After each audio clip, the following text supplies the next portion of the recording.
Hi there, I'm Dana Strom and I am your adjunct faculty for NTC's Child and Adolescent Behavior course, and I'd like to welcome you to the class. This should be a really awesome experience for you to get to understand what child and adolescent behavior development is like. We'll talk about different topics, not only from stages of development all the way to what are some of the effects of child abuse and neglect and juvenile justice, and all the way to determining behavior when risk factors and ACEs, otherwise known as adverse childhood experiences, have effects on the development of children and then lead them into risky behaviors later on in their mid-teens and then eventually adulthood. So this class has a lot of components that are theory, things that are based on some psychological and physiological effects that occur in children and adolescents, and then some just thoughts and reflections about maybe some things that you've experienced or seen, and then how to kind of apply that for the curriculum that we're proposing. So what's really great about the virtual college is you're going to get an opportunity to take the class at your own pace. I will tell you there is a plan for you if you want to develop that's due during the first week. It kind of outlines when you think you're going to complete your materials. And it'll just help you stay on track, because even though it's 3.5 months or so long, we tend to get pretty busy, and I want to make sure you guys kind of keep up with that. So I'm just going to quickly run through the syllabi if you want to click on that, which is under the course information. One of the things I like to talk a little bit about, because it's so important, is discussion. And our discussion posts are really important for this class because you're going to have an opportunity to learn from other people. They might get a different perspective. You're going to be asked to go out and look up some research and articles and look at some videos, and then really kind of reflect on that and apply it to how we look at children and adolescents and their behavior. And you're going to have an opportunity to look at child abuse and neglect. You're going to have an opportunity to look at juvenile justice and things like that. And I think you'll have a lot of thoughts about that, particularly if you're parents or you've ever been involved with the system or you want to work in the system. It's really important. So the discussion boards I love. I love reading comments. I often comment back to you on what's going on those. But I want to go over the discussion board grading rubric, which is under the course information page as well, so if you want to click on that. But you'll see that there's 4 different ways that we grade. And this is pretty standard, so you may already know all of this, but just a review from me. So the 4 different ways are beginning, developing, accomplished, and exemplary. And if you do really good work, you follow the rubric, you're most likely going to get exemplary every time. But I'm a little stickler on it, so just be aware of that. I want people to kind of rise to the next level and really take the conversation higher. So beginning, you're going to get 5 points out of 20 if you do not create an initial post, or you do create an initial post but then don't do anything else with it. So you're going to see on here, if you don't expand on the topic or offer a different perspective or provide a summary of ideas from things that you've learned, things like that, you're going to get 5 points. If you do that, but then don't respond to other people, you're going to get kind of this developing stage, right? You're going to be able to respond to someone else or not respond to someone else, but you're still going to be at the developing stage. So beginning, you either did do one initial post and didn't respond to other people. There's a lot of spelling errors. You didn't ask open-ended questions or try to further the conversation. That's what we're looking at, beginning stage. Developing is where you might pose a question. You might look for feedback from other students. You've made your initial post, and now you've answered someone else's initial post. And again, the idea here is discussion. So it's not just, here's my ideas. It's, here are my ideas. What do you think? I saw this. I applied this. What's your perspective? And then developing, you go in to someone else's post. You kind of answer some of the questions maybe they have. And then you maybe reply back with another question and say, gosh, check out this resource, I just saw this, things like that. So that's where developing is. So again, you're missing kind of one of the criteria that's listed on the rubric in developing. Accomplish means that you've done almost all of those things listed on the rubric. So you've expanded, you've offered a different perspective, you've provided maybe an online resource or a link to an article that you read in the paper even. You're going to provide maybe a summary of ideas that kind of goes in depth into some of the things you've been reading and looking at, or the videos that we show. And then maybe you'll ask some questions, and that's really what we're looking for accomplish. But the other part of that is if you still only post once and then you reply to one student, that's really where the accomplished is. Like you've started something, you've talked to one other person, but in order to really get to the exemplary, we're looking at students who do all of the bullet points that are listed on the rubric, really expand into something. You know, we're looking at 250 words. When you think about that, that's a paragraph. It's 5 sentences. It's actually not that bad. And then you're going to reply to 2 students. And if you reply to 3 students or 4 students, just imagine the conversation we're going to have in this class. Just imagine how much we're going to learn. So that's what I'm looking for. One other caveat is that I grade throughout the week. So sometimes I will go on and I will see that you've posted on the first day of the opening of the learning plan, or you've posted once. And I may give you a 5 because you've posted. And then you're going to email me and say, hey, why didn't you give me a 20? And I'm going to say, I'm waiting for those other secondary posts. Even though the learning plans aren't closed or the semester's not over and you're still going to come back and do the work, I may just grade based on what you have, and then I will go back in. If you start to add other posts, I go back in and I look, and then I will up the grade. So just know that that's not really final until if you get, if Learning Plan 1 is at like a 10, and now you're on to Learning Plan 3, and I've graded you, and you're at a 15 or 20, maybe that's when you say, hey, why did I only get a 10 on this, and things like that. So I say that because I don't want to wait. I don't want to wait to grade everything. I want to give people feedback as much as I can. So just be aware that that's there. Any questions on that? Always email, always call, and that's the discussion board grading rubric.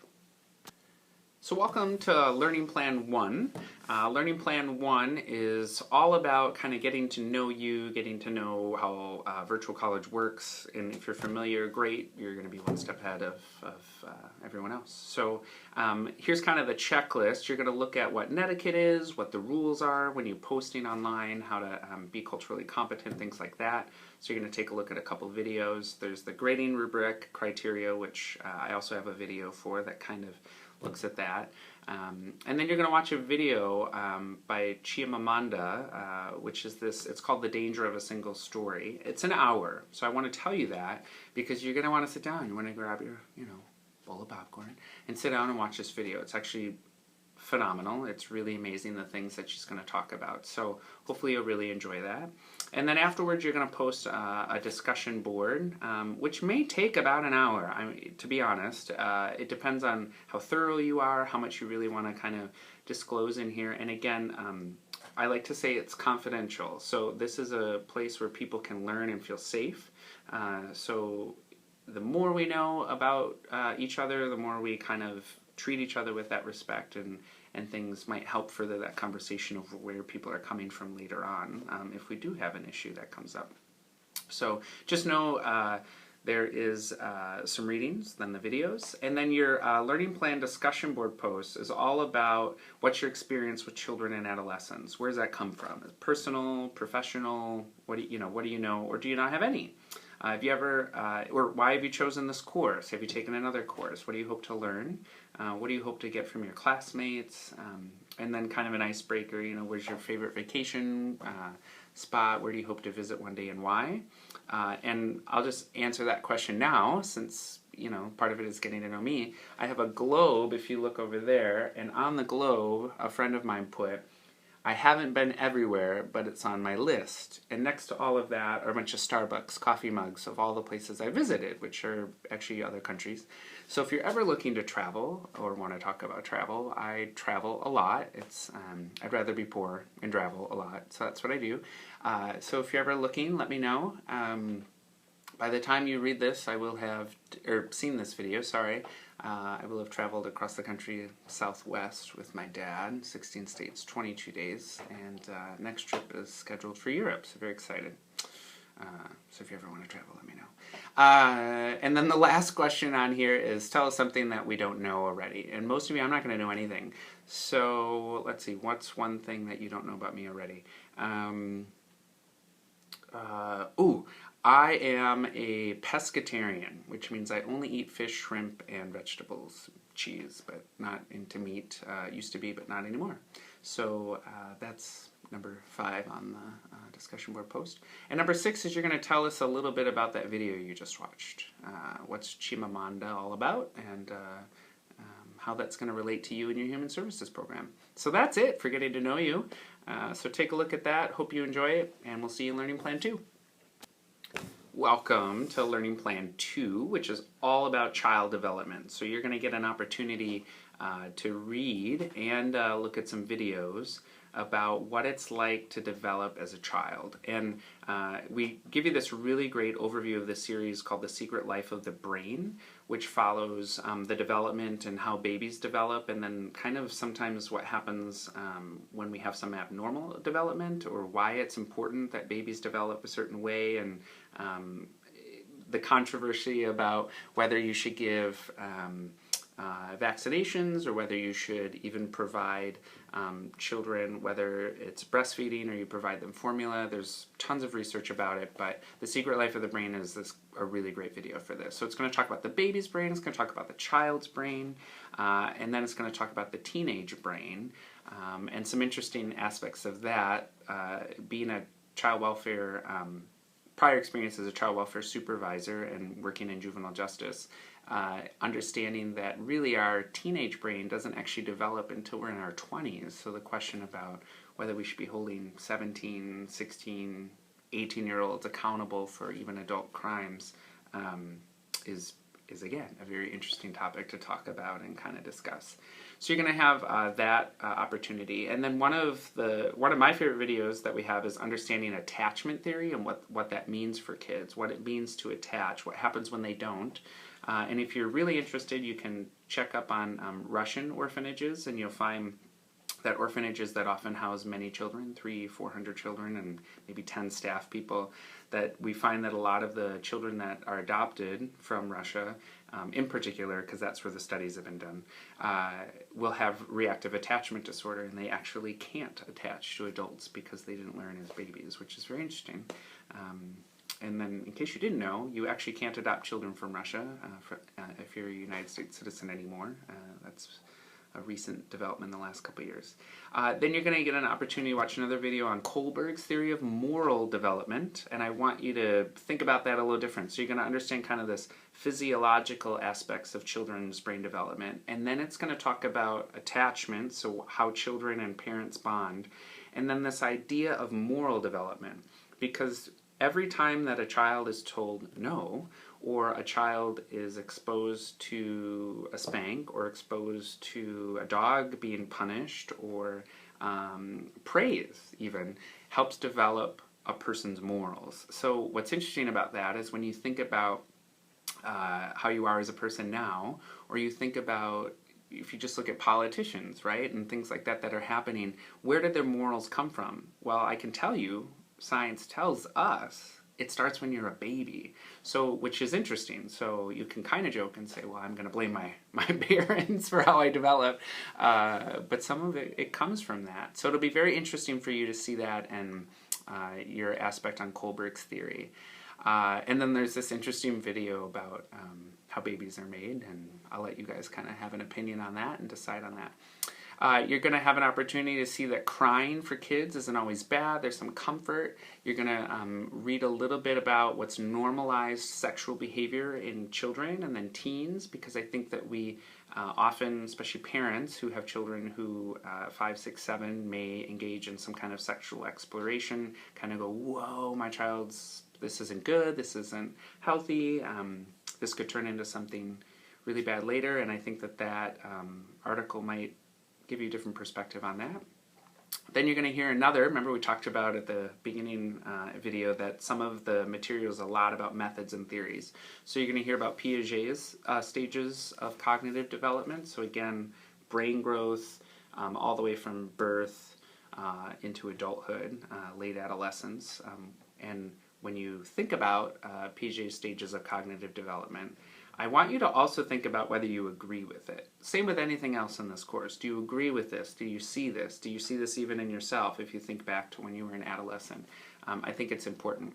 And then we take that theory, which is cognitive, and then I want you to compare it to Erikson, who does the stages of development, and that's the development of how children actually, and adolescents and adults actually like bond with people, and when they move from no longer needing to be with mom or dad, but kind of are on their own and do this individual self-identity development. So I think you're getting a really good overview of those three things, and if you're really interested in psychology and really interested in these developmental stages, I think there's a lot more content on it besides the videos and the readings that we're doing. So I would encourage you to even look up maybe on Amazon or other books and learn about some of those things. Because again, these are theorists. They're kind of the big names in this world of human services and psychology, but maybe you don't agree, or maybe they aren't stages to you. Maybe they're a cyclical thing, or, you know, just some thoughts to kind of get you going when you eventually answer your discussion pose. And then eventually you're going to end up seeing this short and long-term consequences on adolescent victimization, which is interesting because it talks about how many times children become victims to various things. Sometimes it's abuse, sometimes it's sexual, sometimes it's just victims of crime, victims of poverty.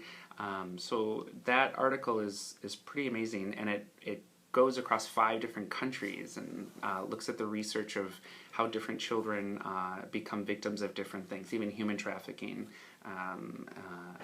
and war-torn countries, and what happens to children's development when they do that. And when you read that article, I want you to think about even the responses that are happening to Syrian refugees, and what might be happening to the children in those countries, and what might be happening to Muslim Americans that come over here and immigrate, and then what happens to their children when we have people talking about them negatively, or what it's like in their school system because of their religious and cultural beliefs. And I just think that that's a good example. There's other ones for sure. I mean, Jewish, Black, African American, Native American, Latinos. There's lots of things that can happen due to victimization. So what's that like? And then you're going to watch this video on sleep training. Hopefully you'll enjoy that. It helps figure out how to help children learn, as well as what it's like to help children sleep. So hopefully you enjoy that. And at the end of this, you have 2 assignments. So one is the Learning Plan discussion board. So you're going to go to the Learning Plan 2 discussion board, answer those questions. It's probably going to take about an hour or so to actually complete that, because it's pretty extensive, so just know that. And then you have a journal reflection. So this is an opportunity for you to take what you learned, take what you know, and then take what you've experienced, and then reflect upon it, and think about it as a professional. Think about it as a personal aspect. So you're going to make a connection to at least one of the videos and talk a little bit about how that felt for you, or how you really see that playing out in real life or in your professional life. Maybe there's something that saddened or shocked you, or something about that just had other feelings, you know, particularly later when we talk about child abuse, and you know that always gets me going on my soapbox. And then there's also going to tell me about things you didn't like. Like if there was a reading you're like, gosh, I don't get that reading, or I didn't really like that reading, I'm not sure how that applies, or yeah, I don't believe that. You know, we want to hear that. I think that's awesome. And then how are you going to use this in your professional role in the future? So that's your journal reflection. Just know that you're going to have several of those journals throughout the semester, and this is one of them. And then there is this other, it says just for fun, but I highly recommend taking it. It's called Testing Your Understanding of Kohlberg's Theory of Moral Development. And it's a game. It's like solitaire, but I think that if you're really interested in it, it's kind of a fun little thing that you can do to talk about how theory and moral development happens with us. So that's Learning Plan 2. Sorry I talk so much. I just want to make sure you guys have a good understanding of what's going on. So, thanks. Hi there again. Learning Plan 3. So this is where we take the moral development, we take the cognitive development, we take all of the different theories that we just learned, and we say, gosh, there might be some risk factors related to children and their development that eventually leads to abnormal or problematic, so to speak, behavior. So Learning Plan 3 is called Risk Factors for Delinquency. How can we really look at a 4, a 5, a 7, a 10-year-old and say, gosh, if we don't help this child now, they're going to end up in our juvenile justice system. They're going to end up becoming delinquents. I don't necessarily like that word totally, because I think that kind of says, well, then let them deal with it. I like to look at it as people that may not be able to follow the rules of society, or who may just end up not being able to deal with the things that are happening in society, and actually further our cause as human beings instead of just throwing them in a juvenile detention center. So hopefully you'll really get to understand what risk factors are and how they're affected. So this week's course materials, just so you're aware, is about 14 hours. So it's a good amount.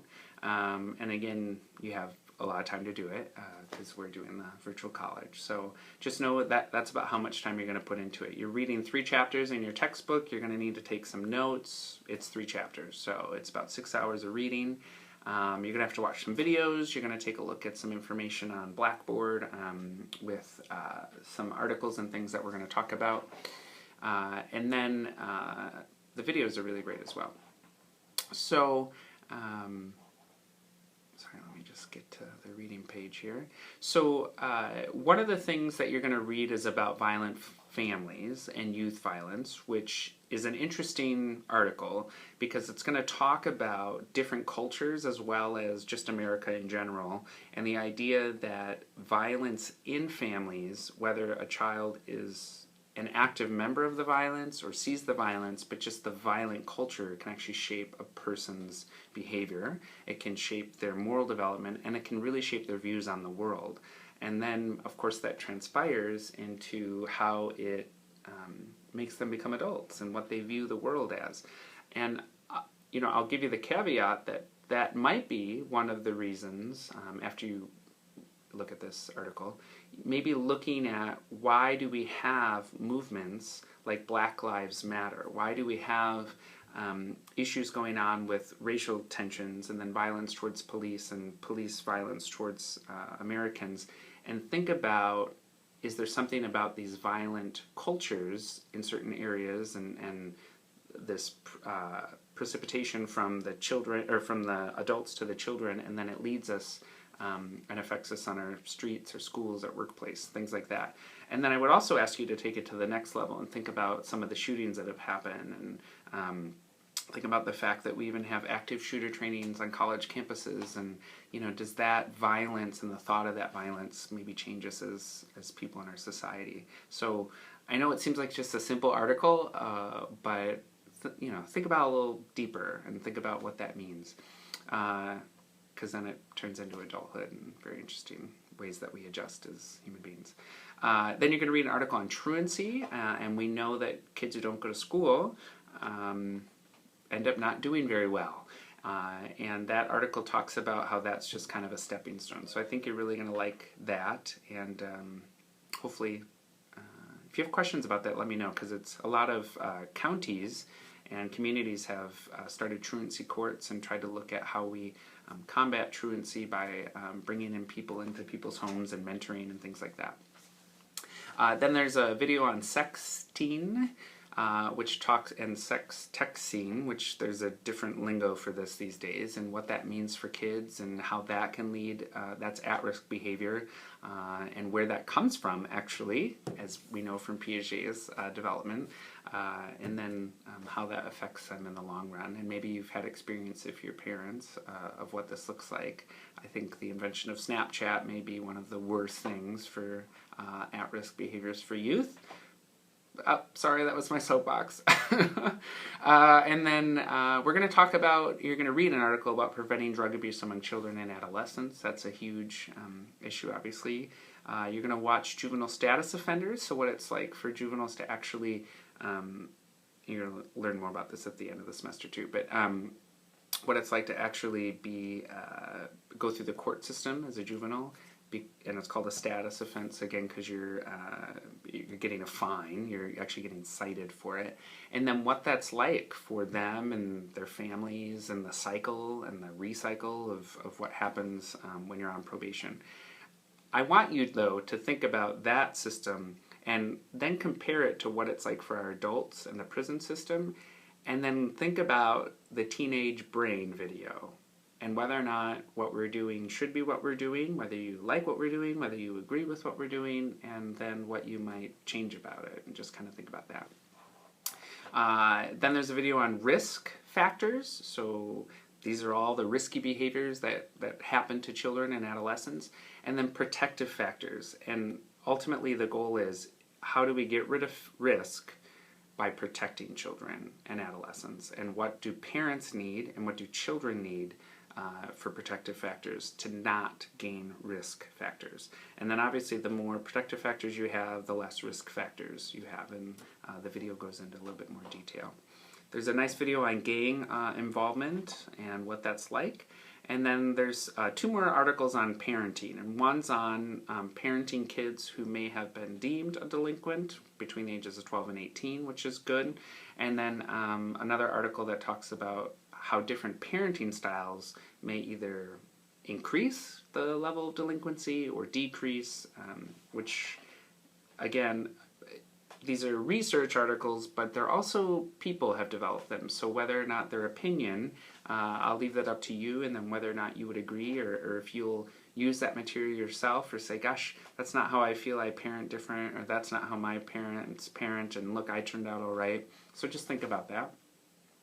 And then there's a few assignments. So again, this is the other half of the length of this learning plan. So you're going to have a learning plan discussion post again, which talks about parenting styles. It talks about personal experiences with risk factors, delinquency. I think you're going to like that. Then there's a tutorial for a SurveyMonkey, and hopefully everyone's been exposed once to SurveyMonkey, but it's an opportunity for us to do some research. It's a video that tells you how to do a survey using this online source, SurveyMonkey. So you're going to want to watch that, because then you're going to have to, this is the part that I talked about, you do a little bit of research. You're going to actually create a survey using SurveyMonkey. And I'll tell you, you're going to think, well, I'm not going to do this forever. I'm not going to do this in my real life. And I'm going to tell you, you do. I did this at the county. I did this at when I worked at our the hospital, Aspirus Wausau Hospital. We often did surveys not just of employees, but we tried to get people who were discharged from the hospital. We tried to do surveys of people that were in our juvenile justice system and parents to help us so they could be anonymous, to give us feedback about whether services were appropriate, whether they felt that the service interventions actually led their children to have decreased risk factors and improved protective factors. So you're going to get an opportunity in this assignment to create a 10-question survey in SurveyMonkey, and the information's in the plan. But just go slow with it. If you have questions about how to do it, or your technology's not working, contact me, or the help desk might be helpful as well. You may do well if you actually use the computers at NTC as opposed to your own, just because of updated content and things like that. And then you'll submit that. And then there is an extra credit assignment, which I actually love this movie. When this movie came out, it was, well, it was a long time ago, but it was a really great movie. It's called Sleepers, and maybe you've already seen it. I might ask you, if you can, to re-watch it, knowing what you know about some of the development and all these at-risk behaviors and things. It's from '96. Kevin Bacon is in it. Everyone's connected to Kevin Bacon, and Brad Pitt. But I will tell you that if you have been a victim of sexual abuse, this video may be a little difficult for you to watch, but I do talk about that in the little precursor of here. But it's a great video. It's a good extra credit opportunity for you. You're going to get 30 points, which, if you think about it, is like, 2 discussion posts for the points. So it's an opportunity to watch a movie, grab, again, a bowl of popcorn, one of my favorite things, and watch a movie. So that's Learning Plan 3. Hi again, we're on Learning Plan 4 here, and we're talking about self-harm. And I do want to start the video today talking about, and there's a post of this on Blackboard here, but just reiterating the difference between what is self-harm, and then what is suicide. So again, the amount of material that's on here talks about the difference between the two, but just identifying that self-harm is really self-injury, and it's usually not meant to cause death. And where suicide, 92% of the time, is meant to cause death. And there's just a difference in that. And then if you take the human sexuality course, or if you already have, we also learn that sometimes sexual behaviors, there's certain types of sexual behaviors that, if performed incorrectly, look like self-injury, or they look like suicide, but they're not. And just knowing that there's a difference between that. So you're going to find out different types of self-harm, or cutting, burning, hitting, picking at skin to the point that there's bleeding and what most people would consider very painful, but a person maybe ignores or enjoys the pain. Some people pull their hair, they bite, and carving is another thing, like whether it be tattoos or just carving names or letters. And most of the time, again, it's a behavior that's doing this. So it's a cause of something on your skin. Some people pull their fingernails, lots of various ways of self-harm. Some people do self-harm where they use alcohol or other drugs, or they use them inappropriately. And I think sometimes these get diagnosed as suicide, or identified as suicide, when maybe they're not. So just as you're looking through some of this material, just know that there's a little bit of a difference between the two, and just keep an open mind about what that means. So this learning plan isn't as large as the last one, so yay. You're looking at about 10 hours or so. So there's about 6 hours of reading materials. Chapter 11 is another 2 hours. You're going to take some notes on that.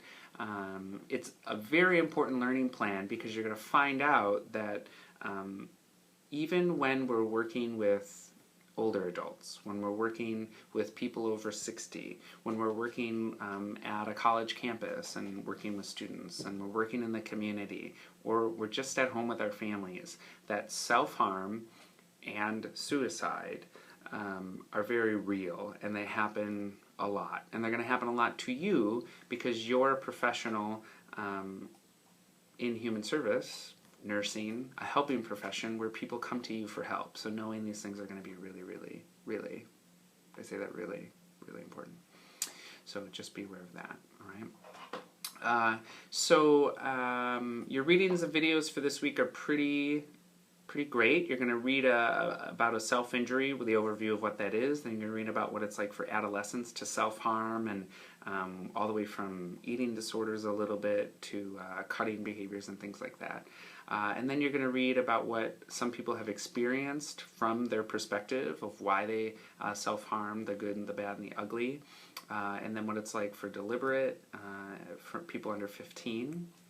And then you're going to just read about how to prevent that and warning signs to look at. So there's a lot of those. We also include the sexting in this because, again, I kind of talked about that, but sometimes sex and the around that sexting can actually be a self-harming behavior, but can also cause self-harm to our young individuals in our society. And then you're going to learn about suicide and a little bit about teens and what they experience. And then we don't go into that much depth about it in this class, but thinking about if you're Caucasian and you are thinking of suicide, or we have rates of suicide, and you're part of the majority population, as we move into a more minority population, or we start to add those risk factors, so whether it be poverty, one-parent household where there's been violence, whether you're an immigrant, whether you're LGBT or Q, knowing that will compound the suicide rates and compound depression and things. So the risk factors and risk of those individuals that I just named will be higher and compounded than a Caucasian person in a middle-class family who has very few at-risk factors. So just be aware of that.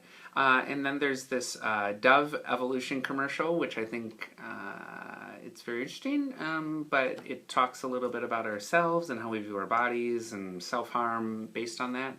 And it's interesting the perspective that's going to give you when you read a magazine, or you're sitting at the hair salon, or you're hanging out and reading or watching TV, and why commercials are what they are, and does that cause someone to trigger self-harm? Are they harming themselves to be part of that? And then I want to point out that one of the last things you're going to read is a piece on goth teens. And we identify that they're vulnerable based on the idea of a majority of people who have done research believe that this is a way for people to express themselves, that something's wrong or something's going on. But not every goth teen has risk behaviors or is going to cause self-harm or things like that. So just be aware, it's not an all or nothing type of a thing. It's just identified that sometimes we see people go into this subculture and they do that, and this is what kind of happens because of at-risk behaviors. So just know there's a difference between all and nothing and in between. And then you're going to do a discussion post, so your activities for the week. You're going to talk about a case study scenario, and we're going to put you in the hot seat. What would you do? So here's the case scenario. It's tiny. There's burns on this kid, and you're going to have an opportunity to play social worker here a little bit. So what are you going to do? What are you going to take from the material you just learned, and how to improve prevention? How are you going to deal, quote unquote, deal or work with this individual? So the case scenario, it is a discussion board post, and the point of that is that you are going to help someone else in our class maybe look at something a little different, say, oh gosh, that's a great idea, I didn't think about that, or gosh, I really like that, or ooh, I'm not so sure, I'm not sure I would do that. So it's really an opportunity for us to learn from each other, because your experience, maybe you have 15 years of experience working in a hospital and you have a lot to offer, or maybe this happened to you and now you have a personal experience to offer us, and how would you like to be treated? So I really like these case scenario opportunities. And then this is an opportunity too, there's a journal entry. So you're going to get an opportunity to talk about, what reading did you like, what did you learn, the same kind of deal, what's the personal connection, what surprised, saddened, what were your emotions around that. Some of these go back to that idea of developing yourself as a professional and ethics around that. So that's one of the reasons we do these journals. And then how are you going to turn this newly acquired information into your professional life and make things better for others? So that's Learning Plan 4. Hi, welcome back. This is Learning Plan 5's video, which is all about mental health illness and diagnosis. And I want to start with a little bit of a caveat that diagnosis of mental health illness and using the Diagnostic Statistic Manual, otherwise known as the DSM-5, is something that can actually only be done by psychologists and licensed clinical social workers and counselors. So we're giving you an overview of what this looks like because it's great material and you're going to use it in every aspect of your life and professional life, because you're going to be able to understand people a little bit better. But know that you can't actually use the diagnosing and actually do this in a setting where you don't have these other credentials. But from my experience working in the hospital, and I had a master's degree where I was able to do this, and I couldn't actually provide the diagnosis, but it helped me understand the diagnosis. It helped me understand how to work with a patient. It helped me understand why they were on certain medications and what those medications did for them, and how that affected their overall physical therapy and discharge from the hospital and risk and protective factors. So it's amazing stuff. The other part of this is that as you read the material from this week, you're all going to think you have a mental health diagnosis, and you may, but even if you do or you don't, you're going to start thinking you have another one, okay? Or you have one. And I say that a little bit lightly in the sense that that happens to everyone that learns about this material. Where you start thinking, your significant other or your friends or your parents, oh my gosh, that explains. That's not always true. So just know that that's part of it. And then the other part of this is perhaps if you do have a mental health diagnosis, again, it's a diagnosis. It's a way to receive insurance and treatment and things. It's not always the end-all be-all to who we are as people. So I like to say a people comes first, right? And then a diagnosis is just something that kind of explains maybe behavior or feelings or thoughts and things like that. But with every diagnosis, there's a prescription, and hopefully one day a cure for everything, but you never know. So the learning plan's a little bit smaller on the reading for this week, but then you have some case examples and you have a mental health paper. So you're going to spend more time doing some application of the materials. So about 3 hours of reading, 2 hours on your discussion board, and about 3 hours on the mental health, researching the issue and actually developing your paper. So be aware of that. You're going to watch a couple of things you're going to learn about, because we're talking about children and adolescents. You're going to be reading and learning about that as opposed to adults. Of course, this applies to adults. In addition, most people have to be of the age 18 to be diagnosed with something, and the DSM-4 tells you all about that criteria, and that's what you'll be kind of reading about, is when something applies and when something doesn't. The last caveat I'm going to give you, is that things change in the DSM-5. So over 1,500 professionals throughout the world decide what goes into the DSM, and it was recently just released 2 years ago, the new one, and things come and go. So prior, being a homosexual was actually a disorder, and it was in here. And is no longer, as well as you're going to find out attention deficit hyperactivity disorder, which is your first article, wasn't in here in the 70s. So this is a new thing, and we can start to look at whether that's environmentally based, if that's prescription based, if that's because we don't know what else to call children who have been maladaptive to parenting techniques because of technology. There's so many root causes to ADHD that I'm not even sure we even know where we are at this point, to be honest. But attention deficit hyperactivity disorder, you're going to learn about autism and the spectrum and what that's like. The other thing I'd like to also say is throughout all of this, we are never working with a bipolar teen. We're never working with an autistic child. We are working with a child with autism. We're working with a teen with bipolar. Okay, person before the diagnosis. Person before the diagnosis. You're going to learn about bipolar disorder in children and teens and how everyone always says they're bipolar, and really it's only 2% of the population, and unless you have a manic episode of bipolar, you're not bipolar.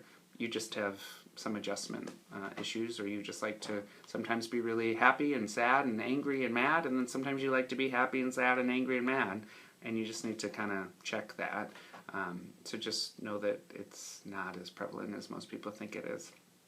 We're going to talk about anxiety disorders, which is actually increasing based on parenting techniques, access to electronics, and us talking like this, and tests, and all sorts of things in our educational system. So, sorry, I'm on a little bit of soapbox there, but it's really a great read. Then you're going to talk about generalized anxiety disorder, when thoughts kind of take over and become a problem, when they become a manifestation, when they become a manic episode, and when we need to actually seek out clinical help. So some good things to kind of look at, like, oh gosh, this has gone to this level, or, you know, we can just talk about this and work on this right now, but oh gosh, we need help from a professional at this point. Panic disorder, PTSD in children and families and teens, so not necessarily with military and veterans, but what it's like to actually experience sexual, physical abuse, car crashes, even victims of large-scale immigration or emigration, and then large-scale natural disasters such as Hurricane Katrina, and the tsunamis that occurred, so how that PTSD kind of sticks around and can be triggered. We're going to talk about social phobia, and if you're really interested, there's a book, and I just lost it, but there's a book that talks about how people are introverts and extroverts, not social phobic, but that introverts are actually okay in our society, and children can be introverts and not always have to explain their emotions and feelings and be extroverts. So I can't remember the name of that book, sorry, but search it out, kids that are introverts and what's that like, and how that's a success. But social phobia, again, being afraid to actually be out in public, is a real thing. And I worked with many foster youth, actually, that had developed that over time. You're going to learn about depression, eating disorders. You're going to learn about oppositional defiant disorder, or ODD, so why some children who had issues happen to their brain and not have attachments when they're young suddenly become oppositionally defiant, and what that means, like if you're a foster parent, and why children act the way they do when they come into your home, even though you're so loving and caring and you're the best mom in the world, but they have ODD. It really isn't going to matter. There's some things that have to happen, and the videos are going to tell you a little bit about that and what causes that. We're going to talk about anorexia, and then you're going to have an opportunity to watch a film called Thin. And Thin is a little bit hard to watch, I will tell you that. It is about how people feel about their body, their weight, their image, and just in general, for someone who cares about people, again, as you do, I look at this and I go, gosh, I really wish I could help people more. This is an area that I just wish there was something more we could do. So I think you're going to get to see this, the inside look of how someone feels about their body and their eating disorder, and then how that in their mind switches to what their body looks like and things like that. So hopefully you'll enjoy that. And then there's a true life story about someone who has an eating disorder. So your assignments for this week, you have two. One is the discussion post, which is your mental health paper. So this is a pretty big paper. It's 50 points of a discussion post. So what we're going to ask that you do is you're going to research a topic regarding mental health with children and adolescents. And it can be one of these things that we've talked about, these diagnoses. But then I'm going to ask you to do some much more dive in. And then you're going to follow up with a discussion post, which is your paper. So make sure you check the Blackboard site about the actual requirements of this. So you're going to talk about how this particular adolescent disorder is different in adolescence from when you're an adult, and how that occurred. So you might take depression, for example, as one of your opportunities, and then weigh what that looks like for children and adolescents as adults. And you're going to have to do some research on some articles, and they should be known articles, not just Wikipedia. Then you're going to talk about the prevalence. How often does this occur? How many people? What ages? Those things. Treatment, which can include intervention. So when should we get involved with people? How do they get treated medically with a person, a professional, those sorts of things. Then you're going to look up DSM. DSM-5, and you're going to give us the criteria. You can copy and paste that if you'd like. You can type it in, but you're going to actually look it up and tell us, gosh, this applies, and these are all of the five. You're going to find there's 5 different, usually 5 to 9 different things that have to happen for someone to be clinically diagnosed with a disorder. So you're going to put that right in there. And then we're going to have you answer the question, why did you pick this one? Do you really have interest in this one? Is it you just randomly chose it? What did you like about this now that you read about it? Or what do you need to know more about? And then another question that we're going to ask you to delve deep into is, how would you then work with a child or a family who has this diagnosis that you just researched? So don't just say, well, I would listen really well with them, right? We're asking you to look up some of the things that you just learned in your article, some of the interventions. We're asking, and I say we as in the curriculum, us as professors, we're looking at you to look up how you would best work with this family, and then provide some research information that identifies that intervention.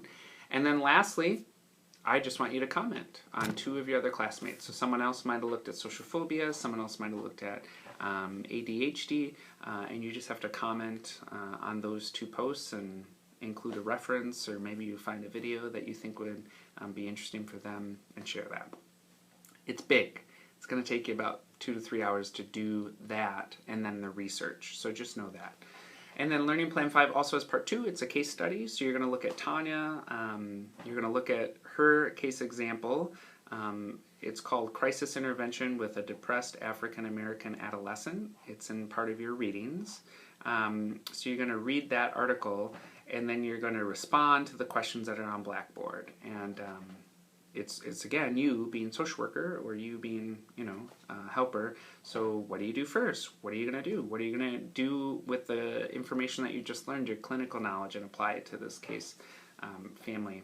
And then what are some possible developmental, clinical, and then kind of those social, cultural, or environmental factors that are affecting this child? And then what are some things you're going to do? So that's Learning Plan 5. Less reading a little bit, more application of the material at the end. So it's one of my favorite learning plans, actually. So hopefully you enjoy it as much as I do. Ciao.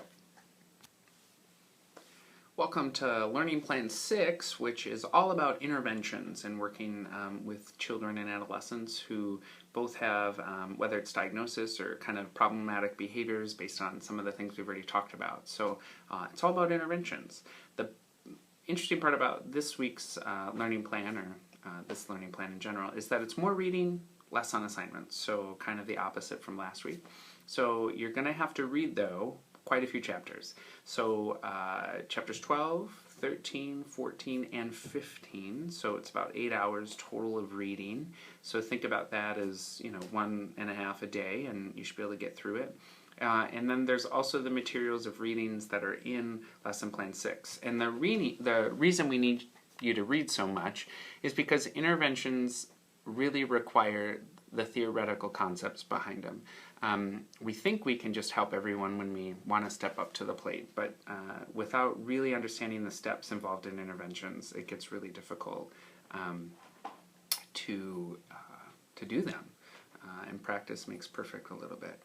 So the readings, like I said, you're going to read chapters 12 through 15. And then you're going to read an article about, it's called Task Force Finds Cognitive Behavioral Therapy Effective for Children and Adolescents Exposed to Trauma. So cognitive behavioral therapy, otherwise known as CBT, is one intervention that can be used with children and adolescents who are exposed to trauma. And it talks about how we change both cognitive and behavioral reactions of children to improve ultimately how they react to society and trigger events. So cognitive, thoughts; behavioral, their actions. So being able to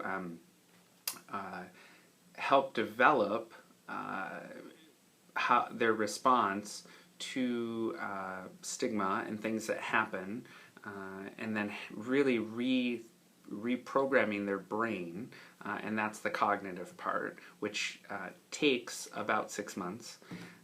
In general, it is not a prescribed thing, but it takes about 6 months. And then behavioral, eventually it'll affect their behavior, but then at the same time you have to do some behavioral modification, and this article talks a lot about this.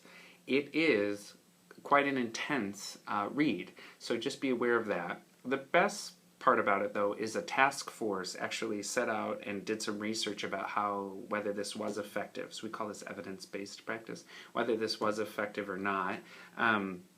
So you're going to actually get a perspective of a group of people and not just a textbook theorist on this. And then a really cool article that I liked is this idea of reading about antidepressants, suicide, and then depressed adolescents. So learning about whether the pharmacology and the prescriptions being provided assist in alleviating these issues or not. And you'll see the connection between the suicide and self-harm module that you did before this. And then you're also going to look at evidence-based programming and what that is, both for programming for adolescents who are victims of abuse, but programming for students and kids in schools and in the community, and then evidence-based mental health treatment. So we can't just willy-nilly start to talk with kids a certain way or think we know how to interact with them when they have a mental health diagnosis, but there are prescribed ways to work with people that research has shown is evidence-based, will improve outcomes for kids. And that's what the helping profession is all about, is evidence-based practice. We take something we've researched, kind of like the FDA, right? They research a drug for 5 years, they see the side effects, and that's why we get those commercials with the long side effects, and we let everyone know that this will be successful, but that's what evidence-based practice and the articles you're going to read about. This is all the stuff that's going to work, but these are things that might come out of it.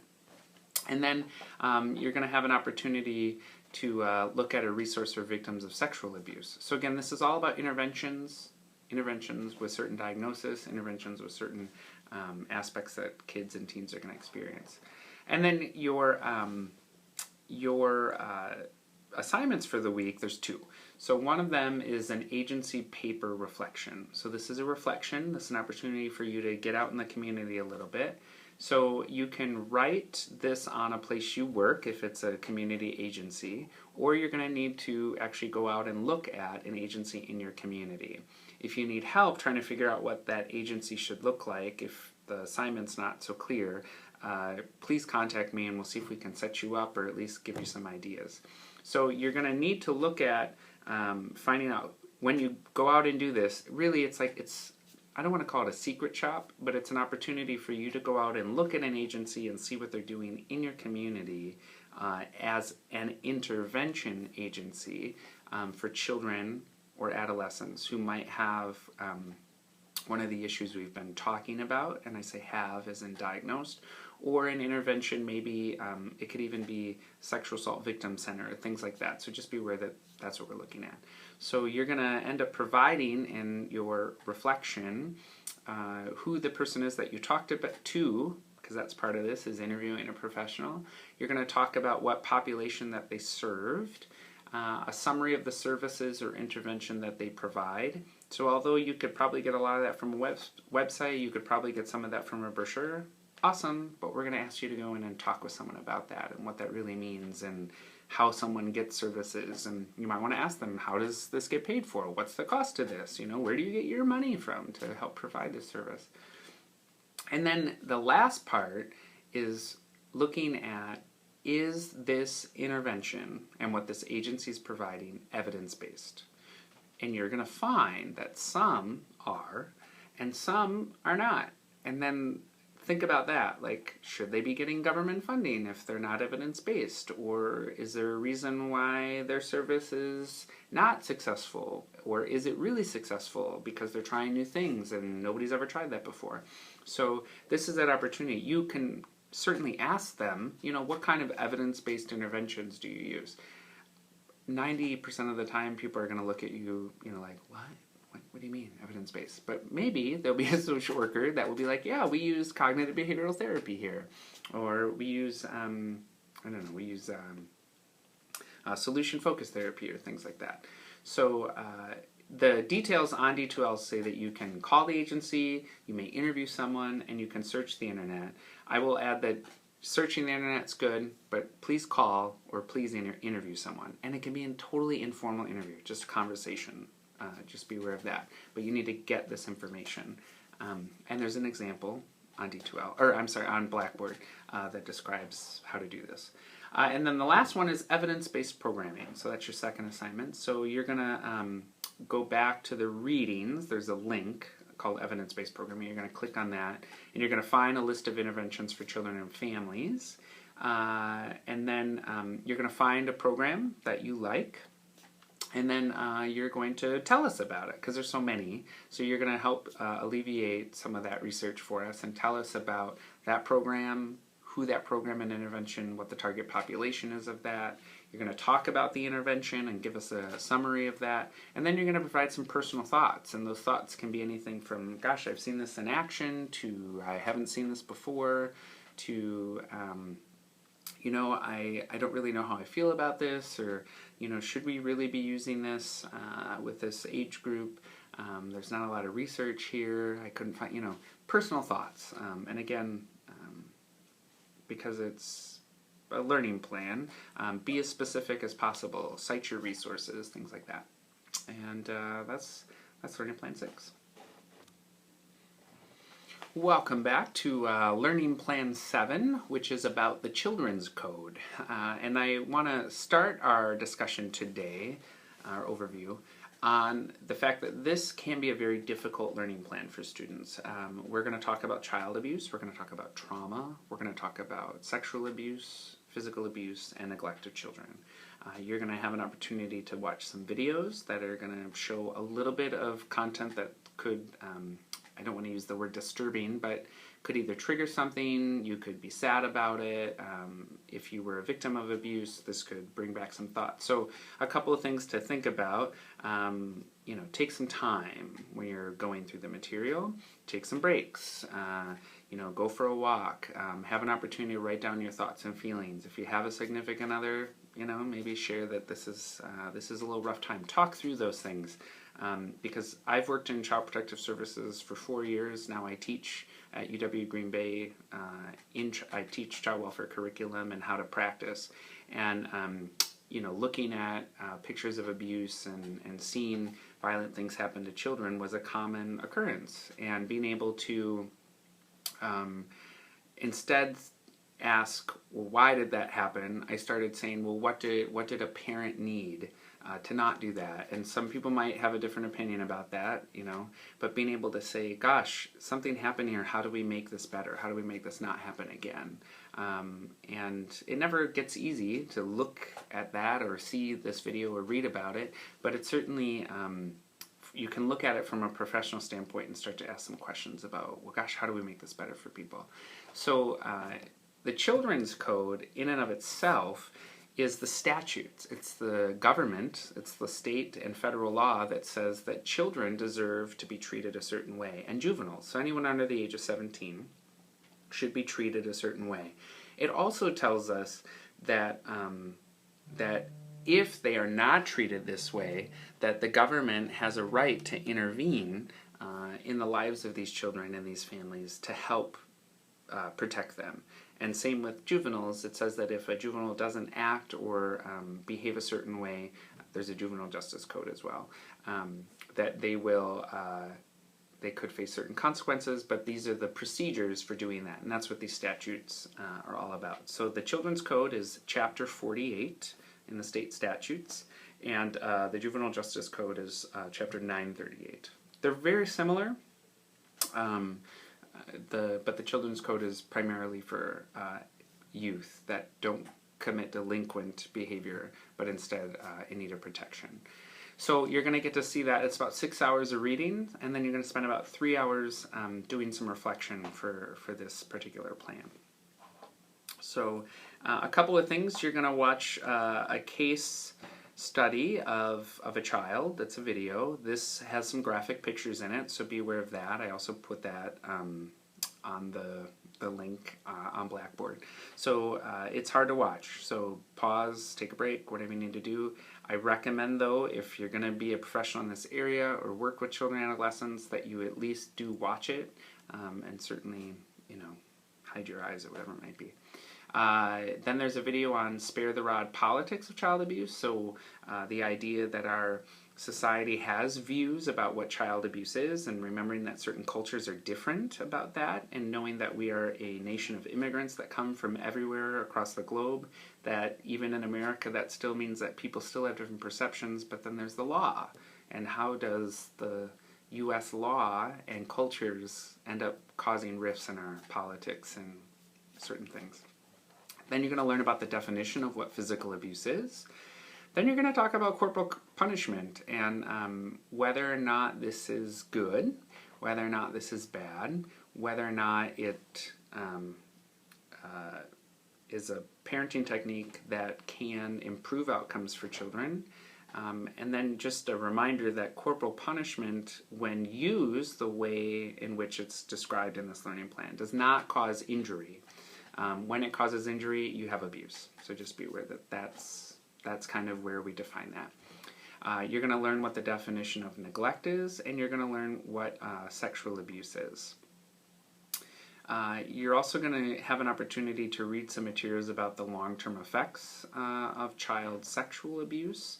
And again, it's an opportunity for you to understand why a child presents a certain way that they do when you might interact with them, or even as an adult, why they act the way that they do, because again, we know that these risk factors and everything that happens to us as children can precipitate into how we are as adults. But then it also talks a little bit about how to prevent that from happening. And then there's a really great article about what's a mandated reporter. So what's crazy is I could probably sit on this video for the next 3 hours and explain all this content to you completely in depth, because this is my area of expertise. But I'm going to let you go to Blackboard and read about it. And if you have questions on this material,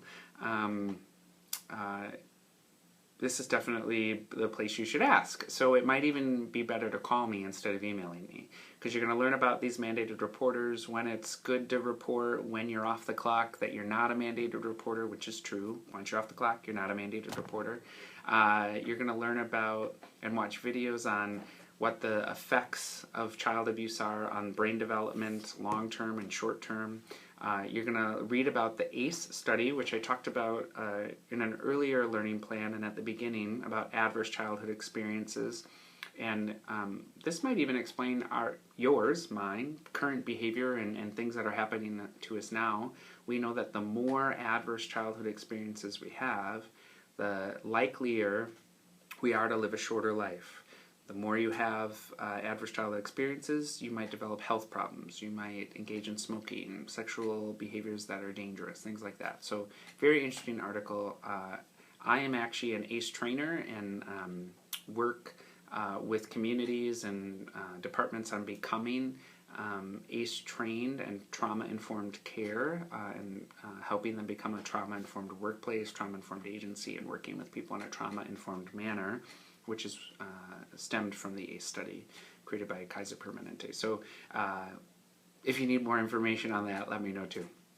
All right. More of the readings are about what contributes, why people actually abuse children, how you prevent that from happening, and then different contacts you have in the state, you can always call me, long-term consequences of child abuse, and then understanding it. So there's a lot of reading. As we said before, there's some difficulty in some of the material. And then for your assignments, you have some very interesting kind of different segments. So the first one, you're going to talk about the Children's Code. So Child Abuse and Neglect for Learning Plan 7 talks about asks you to talk about corporal punishment and as an appropriate way to discipline. So whether you agree or disagree, we're asking you to take what you've learned in your learning plan and then talk about it, and then find a website about corporal punishment. And then what would you do? So it puts you in the respects of if you're a nurse and you see this happening and this is presented to you. If you're a policeman or a police person and you have this happen. If you're working with a home for teenage girls, how might you react to this? And then at the end, you could share your opinion. So one of it's going to be founded on evidence that you've read and learning, and then one's your opinion after all these things that you've learned. And then this is, again, another opportunity for you to reflect. So you're going to have a journal where you're going to reflect on one of the readings and talk about, again, things that saddened you or surprised you or shocked you, or maybe you're like, gosh, I want to work in Child Protective Services, and then we should talk for sure. You also have an opportunity, if you want, to post something in the discussion board. So this is not a requirement for this learning plan because of the nature of the material, but if you feel like you need to talk about something or just want to talk about something in one of the readings or whatever it might be, feel free to post that. And then you're going to have an opportunity to watch a video, and there's a song called Alyssa Lies, which was by a country artist, maybe you've heard of it, and was pretty good, and I remember hearing it the first time and having a little bit of tears in my eyes, but then the video actually has, obviously, pictorial graphs with that song played in the background. So you're going to watch it, and you're just going to submit a reaction to the video. It's 10-point, there's no page requirement. All that we ask is you watch it, kind of reflect on it. Again, that helps build your ethics in the helping profession. It helps understand boundaries, And from a personal perspective, having to see victims of child abuse and their pictures, and then having staff of mine go out and interview the children and hearing their stories and then reading about that, personally having to read about that, and then meeting with the parents in my office and knowing that they had done some form of abuse on their children or a cousin or whatever it might be, and then having to work with that adult in successfully reuniting that family member, or not reuniting and working on interventions to help that child in the long run, but how to separate the difference between the knowledge I had and how much this person learned as a parent and as a child, and then what they did to a child, and then helping them to actually somehow build a bond and be better people and be better parents, is where this learning plan talks about taking something you personally believe is wrong and then helping someone as a professional, and being able to separate those two things. So hopefully you learn a lot about yourself and you learn a lot about the helping profession in general from this learning plan, and we'll see you soon. Welcome back to Learning Plan 8, which is all about the juvenile justice system. As I talked about before, this is Chapter 938 in the state statutes. So we're going to focus more on children who are 10 or above.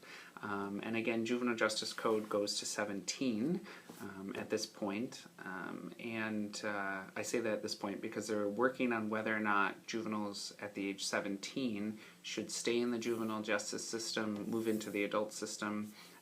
And there's lots of theory and thoughts about that. So you're going to spend quite a bit of time reading this week, and then you're going to spend a little bit of time working on assignments, because it is kind of heavy in theory and application of materials and more about that than it is actually. You have to read about it on how to intervene with them rather than just talk about it, because it's a little bit difficult. So you're going to be asked to read chapters 3, 5, 7, and 10. So prep for that. Again, an hour and a half on each should be good. 3, 5, 7, and 10.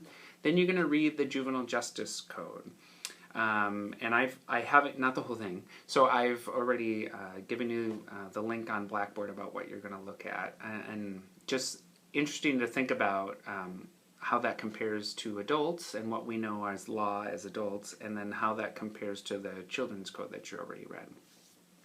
And then you're going to read an interesting article about why having court systems try, right, so take them into court, non-violent 17-year-olds as adults is bad. And again, we give you an article that says that, but then I do want you to consider why it would be good, because not everyone's going to agree with the article that we've selected, but it was selected because it ties into the research we know about brain development from teenage brain. So that's a good, excuse me, that's a good article. You're going to read the governor's report on racial disparities and how that affects the juvenile justice system, and who is in our juvenile justice system, and then who may be placed in foster care. And we do know that disproportionately Latinos and African Americans are placed, even in our state where there are less of those two populations of people are in our out-of-home care system. You're going to review the Dane County Juvenile Court Booklet, which is just an example of a guide that's given to families and juveniles about how the system works. Again, I want you to look at that and say, gosh, is this good? Is this understanding? If I was a juvenile or a parent, would I get this? And this is just something to put into your toolbox for the future. You're going to learn about the jurisdiction over kids who are considered high-risk offenders. So we're talking about people who would have probably committed a felony, murder, sexual crimes, things like that, and who has jurisdiction over that. We're going to talk about cost-effective programs for juvenile delinquency prevention. You're going to talk about different pathways and like the longitudinal study of all juvenile offenders across the country and a couple other nations. We're going to talk about gang reduction, substance use, delinquent behaviors, anything you can think of that are at risk. We've got a study for you to look at and say, this is why. This is the research behind it. This is how we know it's true. And this really gives you that foundation of, I think I could work with this group of people. I think I could intervene and have a reason behind that. Then we're going to talk a little bit about different court cases, things that were cases that were originally delinquency and then waived to adult courts, and what that means for our 15, 16-year-olds who now go to prison. how to respond to girls' delinquency behaviors, which may be different from males, and then talking about sex offenders and sex offenses against minors that are caused by juveniles, and then talking about how we can reduce that disproportionality of both minor contact and disproportionality of African Americans and Latinos involved in the system. And then you're going to have an opportunity to look at a parent's guide and whether or not that guide helps juveniles and parents kind of navigate the system, and whether that really will improve their outcomes kind of as a family and reduce risk. And then your 2 assignments for the week is you're going to look at the juvenile justice system, so this is your discussion board, and you're going to talk about that disproportionality. You're going to talk about the 17-year-olds versus the 12 through 16-year-olds, talk about negative and positive outcomes of 17-year-olds being tried in the adult system, and then really provide you an opportunity to talk about what you learned, what surprised you, and maybe if you experienced this, or maybe your children or you were part of the system, provide us a little caveat of what that was like. Again, we're learning from each other because not everyone will have exposure to this, and it's important. And then lastly, you get an opportunity to journal about how one of these articles might have affected you, how that new material is going to help you as a professional, make a connection, those sorts of things. So another journal for you, and that's Learning Plan 8. So welcome to Learning Plan 9, which is what we have designated as risk-taking behaviors. And a little bit different than the at-risk behaviors and then the protective factors you've learned earlier. This is a kind of an example, and you'll get to see and read about what it's like for teens to engage in actual risk-taking behaviors. So you're going to spend, again, about 10 hours reading and a couple hours working on your discussion board and your journal for the week. And hopefully you'll like this, or maybe you know these things, but this is going to give you kind of the prescription, the rhyme and reasons behind them. So you're going to read chapters 8 and 9 in your textbook. And then one thing that's an interesting article, probably out of all of them that I like on here, is this adolescent risk behaviors and religion, and how religion and spirituality can deter adolescent risk behaviors, as well as in perhaps religious families where an adolescent doesn't believe in the religion of the family or different things, how that can affect them as well. So it's an interesting national study that talks about risk behaviors and how religion affects that. So hopefully you'll enjoy that. We also talk about media and how media can precipitate risky behaviors, or how it kind of takes things to the next level. So hopefully you'll enjoy that. There's a research article on the CDC, the Center for Disease Control, that talks about how many times children engage in sexual risk behaviors, what that's like, how that's, again, increased due to sexting and things like that. So a good study about everything related to actual behaviors that juveniles are engaging in that are considered risky. We're going to talk about health disparities among African American youth as opposed to Caucasian. There's also kind of a preventing approach to children / adolescents who are identified as bisexual. There's even studies on LGBTQ community as well, but then talking about the risk factors, because they're at risk, of if you're African American and bisexual versus Latino and bisexual, or those sorts of things, and how those risks increase based on minority status. Positive youth development, we're going to have you look at a youth risk survey, and one important aspect of that is to look at the idea that there are communities that develop these surveys that say, hey, our youth and our community are at risk of these following things. Do we have the appropriate services to address that? What do we need? So it's a good opportunity for you to kind of see the outside federal and local studies that help determine what we need in our society currently. There's a really good article about preventing drug abuse, teen risky behavior, what it's like for high-risk behaviors, and then strategies. So again, you're not only going to do some research about what everyone says about it, but then how to intervene with these teens and these youth as you work with them in different factors. or in different areas. Then you're going to talk about risk factors, and then you're going to, your last article is the long-term impact of adolescent risky behaviors in the family environment. So hopefully you'll enjoy that. There's not much to say about this area because there's so much reading. So I want you to take it in and take it in slowly and really think about, do you see this playing out in your community? Do you know someone that you've seen or heard or worked with where this makes sense? Because it doesn't always apply to us in all matters, but I think it helps us get a really big overview of saying, when we start thinking about, are these the interventions that are being supplied by the county social service agency, or are these services that should be provided by a nonprofit group, and are they evidence-based? Are they actually treating the problem, or are they just kind of filling the, what I call the Swiss cheese hole, okay? So then when you go to your 2 assignments for the week, one's the discussion post and one's the journal learning plan. So the discussion post is all about, like, how would you make the distinction between what is drug use, which is occasional, because we know that that's a significant impact of how teens' risky behaviors are engaged or increase. So how does occasional drug use and actual overuse interfere with their daily functioning? So drug use, abuse, and how does that intersect and interfere with daily functioning? And then what's legal, what's not legal, and so it asks you to kind of think about how that affects teens in general and then society. So there's 5 questions to do on the discussion posts.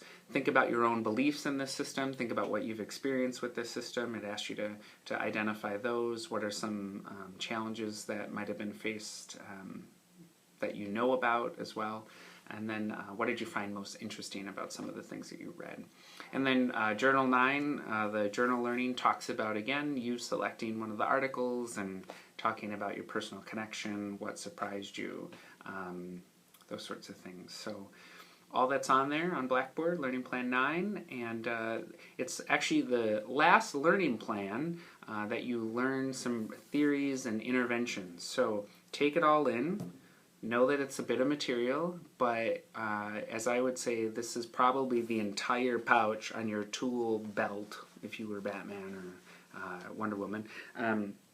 This is the entire toolkit for how to work with teens. So enjoy it. We put it together and hopefully you'll use it. Well, hi there. Can you believe we are at the end of this course? It's like there's just so much content, so much interesting material. The topics range, which is good. And I personally feel, and hope that you do too, that you're able to understand like what happens at birth, and all of the things that happen in kids' life can lead us to where they are when they're 17 or 18. And one moment in a person's life when they're 6 months, an attachment by the time they're 1, all the way to what they learn in school and whether or not they have nutritious meals, and whether or not they've had some kind of adverse childhood experience or an abuse moment in their life, can lead to something, whether it's a new protective factor or risk factor, which can eventually lead to behavior. Also understanding that the person comes before the diagnosis, but that a diagnosis helps us understand a person's behavior and gives us an opportunity to intervene, provide some treatment, and hopefully make the children's lives, whether they're personal or professionally, better through our interventions. And I guess that's why I'm a helping professional, why I teach in the helping professions, and hope that you are too.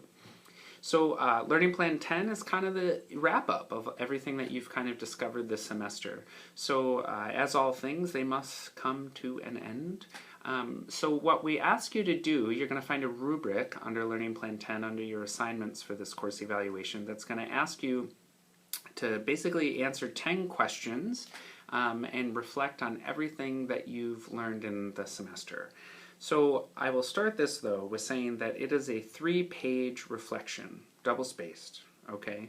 And it can be more, but it certainly cannot be less. And I would also say that if it's over 10, you might want to figure out how to say things a little bit more concisely. Most students submit about 5 pages, just an FYI, especially with double-spaced.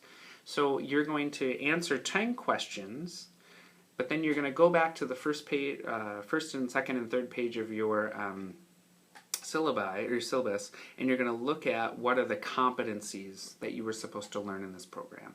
So look at the competencies, then come back and look at this reflection. So the first question asks you, examine how early childhood experiences affect later developmental processes. Okay? So explain how you met that. How did you examine these early childhood experiences and how that affected later developmental processes and apply that to a competency? How does that apply? How do you see that applying for yourself as a professional? Then you're going to distinguish, which you learned, distinguish between normal developmental tasks versus indicators of concern. So which professional competency did this meet? Okay? Distinguish between the various types of abuse and neglect from chapter 48. Which competency does this help you meet? So there are 10 of these, and the goal here is that you can say, gosh, this helps me become more competent culturally because of these 3 things. And maybe you put in, you talk about a video that you watched, or you talk about one of the articles that you researched.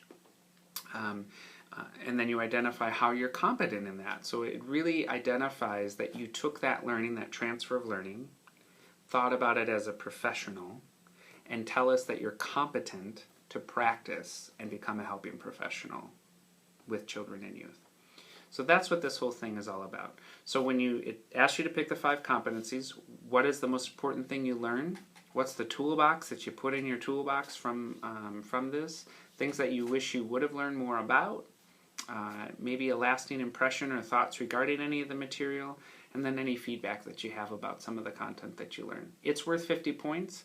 I gave you this whole rubric about, this question's worth 3, 5, these sorts of things and what that's like, so that you have a good idea. If you have questions on this assignment, let me know. Again, it's 3 to 5 pages in general for most students, and not more than 10, because I don't know you learned a lot, but I'm not sure it needs to be 10. So that's what we have. And any questions, give me a call, email, and thanks for being attentive for the class. I hope you learned a lot. If you have not taken the Human Sexuality course, I think it's going to do well with that. If you have, I think hopefully you saw kind of a connection between the two, or as you move into adulthood, when you're taking this class and then moving human sexuality and talking about adulthood and how that can actually stem from our childhood and things like that. So anyway, thanks for being attentive. Glad to have you. Take care.